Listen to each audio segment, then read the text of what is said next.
apa ada konsekuensi kayak gitu ya. Ya mungkin bisa dipahami ya, bisa dipahami. Tapi bagaimana dengan Indonesia gitu ya? Memang sekarang sudah mulai bergeser ya, tidak komunal lagi gitu ya. Dulu kan kita selalu ibaratnya orang tua, kemudian anak apa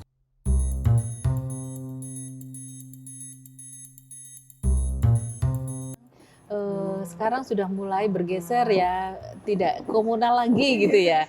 Dulu kan kita selalu ibaratnya orang tua, kemudian anak kalau sudah berumah tangga ya dibuatkan rumah dekat orang tuanya. Terus sekarang kita anaknya nyebar-nyebar gitu. Nyebar-nyebar. Iya. Dan itu memang membuat tantangan sendiri gitu ya, membuat tantangan dan setiap keputusan memang ada konsekuensinya. Bagi orang tua mungkin harus bersiap untuk menghadapi era-era yang seperti itu. Bagi orang muda, kalau pengalaman saya sih, ya selama dia terus berusaha, saya pikir nanti ibaratnya anak kan bawa rezeki sendiri-sendiri. Saya sih percaya itu ya, dan namanya orang itu juga saya selalu bilang udah rezeki orang itu udah ditetapkan gitu. Sebelum kalian lahir itu sudah nanti kamu akan lahir kapan, dari orang tua mana, rezekinya sekian kayak gitu, kamu mati kapan jadi tulis gitu loh. Jadi nggak usah karena harus takut, ya udah dijalani saja gitu. Usaha saja yang penting gitu. Nah, usaha. Kalau misalnya usaha belum memenuhi gitu ya, misalnya ya tadi misalnya ada yang takut karena sekolahnya nanti sekolahnya standar aja gitu. Saya pikir sekarang ini kita tidak harus melihat sekolah itu dengan yang template yang sekarang ini ya, sekolah harus pergi ke sekolah begitu, karena banyak juga sekolah yang homeschooling gitu ya, banyak yang nggak tahu nanti modelnya yang seperti apa lagi gitu ya di ini, apalagi dengan kondisi pandemi ini gitu kan ya, ada yang pergi sekolah secara fisik ya, memang itu dibutuhkan untuk anak-anak yang harus belajar sosialisasi gitu, itu betul. Tapi sekarang caranya bagaimana gitu, saya pikir akan berkembang juga nih betul. Pendidikan gitu ya, model-model pendidikan ini. Jadi dan misalnya apakah tidak takut, ini tadi kembali ya soal pangan dunia. Oke, kita semua harus sadar gitu ya. Misalnya ya jangan membuang-buang makanan begitu ya misalnya. Tapi juga bagaimana dunia ini juga nanti akan menciptakan mungkin cara membibitkan pangan-pangan baru, sumber-sumber pangan baru gitu. Saya pikir kita kan ada ilmuwan gitu ya. Betul. Jadi membuat inovasi yang baru yang lebih mempermudahkan gitu kan. Gunanya menjadi ilmuwan itu kan salah satunya ilmunya harus bermanfaat gitu. Betul. Kita percaya gitu mereka akan terus menumbuhkan inovasi baru, inovasi yang akan sangat membantu manusia gitu loh. Ya. Jadi ya kita percaya aja, kenapa jadi nggak perlu takut kali ya. Nah, misalnya cuman memang tetap harus ada perubahan gaya hidup gitu aja ya. Itu saya setuju, itu saya mengiringi. Misalnya kita harus lebih aware dengan kondisi lingkungan, itu wajib gitu lah. Jadi dengan cara apa ya, misalnya kita sekarang makan benar-benar yang dibutuhkan, secukupnya, tidak membuang-buang, jangan sampai membuang-buang misalnya. Jadi misalnya ini kita kan dalam kondisi pandemi ya, masih saya pikir pandemi ini juga salah satu cara kita mengingatkan manusia untuk tidak berlebih-lebihan gitu. Iya, betul. Nah, mungkin juga termasuk tidak berlebihan punya anak gitu ya. Betul. Kalau anak saya anaknya 2 aja gitu. Jadi kembali ke program pemerintah dulu, 2 anak cukup. Betul. Balik lagi anak itu ya. Ya mudah-mudahan sih dengan cara itu gitu. Kalau saya sih lebih setuju dengan model-model keluarga berencana gitu ya. Kenapa tidak gitu? Kenapa tidak digalakan lagi? Sebenarnya kan itu cukup membantu gitu ya. Sangat membantu lah orang. Saya kira itu.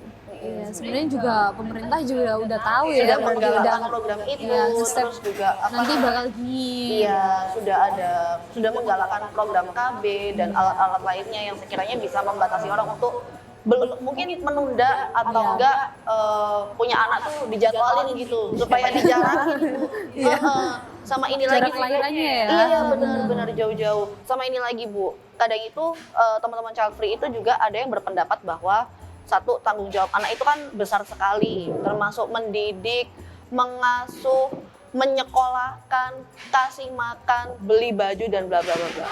Sehingga ada salah satu pemikiran yang mungkin bagi sebagian orang lucu ya, menurut saya juga. Jadi di suatu negara, jadi waktu itu saya berkunjung ke Taiwan. Ada pasangan gitu, lagi lucu-lucunya, yang cowok meluk si perempuan gitu, rangkulan di dalam mall, dan si perempuan ini bawa dorong kereta. Keretanya kereta bayi, begitu dibuka anjing. Iya. Jadi mungkin di Taiwan itu letak geografisnya kan kecil, jauh lebih kecil daripada Cina. Jadi beberapa orang yang memutuskan untuk child free itu pertimbangannya adalah satu, finansial, dan yang kedua karena wilayah di Taiwan itu sangat kecil jika dibandingkan dengan negara-negara di sebelahnya, sehingga mereka memutuskan child free itu karena ya itu tadi nggak mau menu-menui negara. Nah, jika hal tersebut diaplikasikan ke negara kita Indonesia, menurut Bu Ilis gimana Bu? Lucu loh, iya serius.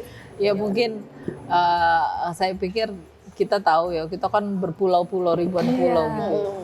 Masih banyak yang kosong kok. Ya, mungkin dalam hal ya kembali tadi itu ya, sumber daya yang mungkin menakutkan tadi. Kalau soal tempat sih, saya pikir dari dulu kan oke, memang kalau kita di kota itu kan memang istilahnya semakin padat gitu ya, semakin padat. Tapi kalau di desa itu juga mungkin ada yang semakin kosong gitu. Nah, bagaimana kembali ke desa gitu? Bagaimana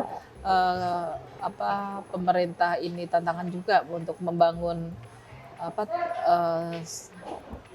sumber daya yang mendukung tetap adanya jaminan gitulah, jaminan bagi penduduk, bagi warga tetap bisa mendapatkan sumber-sumber makanan kayak gitu ya. Jadi itu tantangannya saya kira. Kalau di Indonesia saya pikir mungkin karena kita lihat di Jawa ya, di Jawa kan memang padat sekali gitu ya. Tapi di luar Jawa itu kan masih banyak tempat yang memang harus dikembangkan. Betul sekali. Nah, dan itu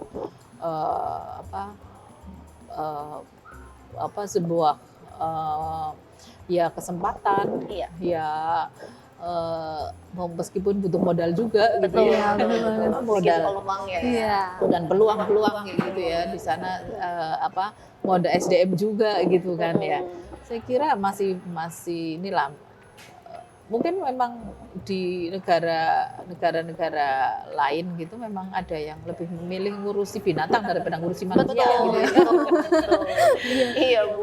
Ya kalau di Indonesia kayaknya masih bisa lah hidup bersama. Iya. Terus ada lagi Bu, faktor beberapa yang berpikir saya nggak mau punya anak itu karena zaman sekarang pelecehan atau istilahnya saya nggak bisa gitu loh jaga anak saya di saat kondisi aja nggak mendukung, memberi keamanan untuk anak saya. Jadi saya kepikiran ketika nanti saya punya anak, saya kayaknya nggak bisa deh menjamin anak saya aman di luar sana gitu. Jadi saya lebih memilih bener-bener siap enggaknya itu kayaknya saya enggak gitu. Ada juga yang berpikir seperti Iya betul. Itu berarti kan sebenarnya tantangan buat terutama penyelenggara negara untuk semakin menjamin keamanan warga gitu, harusnya kan itu ke arah kebijakan gitu ya. Kemudian kenapa kita tidak mempush gitu, artinya mendorong supaya misalnya pemerintah di sini gitu ya bisa memastikan warga, misalnya katakan anak yang sekolah gitu ya, di sekolah itu aman gitu ya. Kemudian ketika di jalan gitu ya, pulang naik kendaraan umum di tempat-tempat publik gitu ya, ini juga aman gitu. Seharusnya kita yang kita juga punya apa ya, entah namanya gerakan atau pressure kepada pemerintah, caranya mengingatkan banyak cara gitu ya, untuk menjamin itu semua. Kalau kita terus ya memang kita tinggal di mana dulu gitu ya. Nah, jadi ya kita memang harus memilih gitu ya, mau nggak mau memberi tempat yang aman gitu untuk anak-anak begitu. Tapi memang ada tuntutan juga kepada penyelenggara negara atau kalau misalnya di sini itu ya bupati wali kota gitu loh. Bagaimana menjamin keamanan warga untuk hidup gitu. Nah, betul tuntutan itu sih betul ada, tapi menurut saya jangan kemudian nanti aku nggak berani kalau nanti anakku diapa-apain gitu loh, keluar gitu. Nah, ada justru oke, mungkin kekhawatiran itu boleh, tapi wajar kayak gitu artinya. Tapi itu dijadikan apa istilahnya mungkin peluru gitu ya, buat mempressure penyelenggara negara untuk yaitu kembali lagi tadi itu bekerja sama untuk menciptakan keamanan. Karena keamanan ya. Jadi negara ini apa sih yang kita tuntut dari negara gitu, dari pemerintah gitu, dari bupati wali kota gitu, gubernur gitu ya. Ya sudah aman gitu kan? Aman dulu pertama kali. Ketika aman kita bisa bekerja, kita bisa kemana-mana gitu, mengusahakan istilahnya bekerja kan toh kita juga bekerja sendiri. Tapi nanti kita bisa membayar pajak ke negara gitu. Iya, betul sekali. Tapi kalau tidak aman, betul aman itu memang harus jadi tuntutan yang pertama memang bagi kehidupan warga gitu ya. Yes, betul sekali Bu. Iya, berarti sebagai penutup yang bisa kami simpulkan dari isu child free yang kita bahas pada siang hari ini tuh, yang pertama, setiap perempuan kan pasti punya pilihan ya Bu ya. Setiap calon orang tua bisa memilih, kecuali dalam hal pasangan ini punya kondisi tertentu, entah itu kondisi medis, mental atau fisik yang membuat dia tidak bisa atau belum bisa memiliki seorang anak. Terus yang kedua juga di beberapa wilayah di dunia ini ada beberapa orang-orang yang memutuskan untuk child free karena beberapa pertimbangan. Salah satunya adalah finansial, di mana pada beberapa negara itu ada negara yang memungut pajak dengan cukup besar sehingga mereka belum bisa memperhitungkan untuk mempunyai anak, dan ada juga beberapa negara yang luas geografinya tuh cenderung lebih kecil, begitu ya Bu ya. Jadi ada beberapa pasangan itu yang berpikiran bahwa kalau aku punya anak biarpun satu aja, aku nggak mau memenuhi negaraku. Seperti itu ya Bu ya. Tapi kalau untuk di Indonesia sendiri, untuk teman-teman yang masih takut atau masih khawatir dengan beberapa pertimbangan-pertimbangan punya anak, ini sih pasti ada cara-cara, pasti ada peluang-peluang supaya teman-teman masih bisa kerja, masih bisa melakukan aktivitas sambil kalian punya anak. Itu untuk yang udah menikah ya teman-teman ya. Kalaupun untuk memilih untuk tidak punya anak ya itu pilihan lagi, kembali kesempatan kalian lagi bersama pasangan dan juga keluarga. Keluarga, betul. Itu penting banget. Jadi nggak cuman berdua aja, tapi ya. Betul. Misalnya tetangganya ya perlu lah. Keluarga yang betul banget. Kasihan nanti kalau istrinya yang pressure gitu. Tekan terus gitu. Terima kasih untuk Bu Wilis hari ini yang sudah menemani kita berdua, yang kita ngobrolnya asik, panjang, lebar. Jadi kita buat yang belum menikah itu dapat ilmu gitu Bu, pengetahuan bagaimana sih kita harus berpikir, bagaimana menentukan kamu harus menikah atau punya anak gitu ya. Jadi nggak hanya kita dua. Prioritas betul. Kita harus punya strategi. Terima kasih buat yang Black penonton dan Bu Wilis. Oh iya, jangan lupa dong, kita mesti nggak pernah buat nggak ngingetin, yuk nongkrong di Black Canyon Cafe. Tempatnya di mana Mbaknya? Di DBL Arena Jalan Ayani, Kota Surabaya, Provinsi Jawa Timur. Lengkap Mumpung sekali lagi pemirsa. panas nih, mumpung lagi panas, cocok langsung cus kemari. Mau minum yang enak juga. Iya, ini ada coklat, ada green tea, Tea. yang manis-manis tapi maaf, manisnya sudah dipek sama kita-kita Iya, ya. Oke, sampai jumpa lagi di episode selanjutnya. Yang jelas kita juga bakal ngobrol seru lagi dan mungkin kita akan mendatangkan narasumber yang tak terduga kayak hari Iya. ini. Betul Bye. sekali. Dadah, sampai jumpa di episode selanjutnya.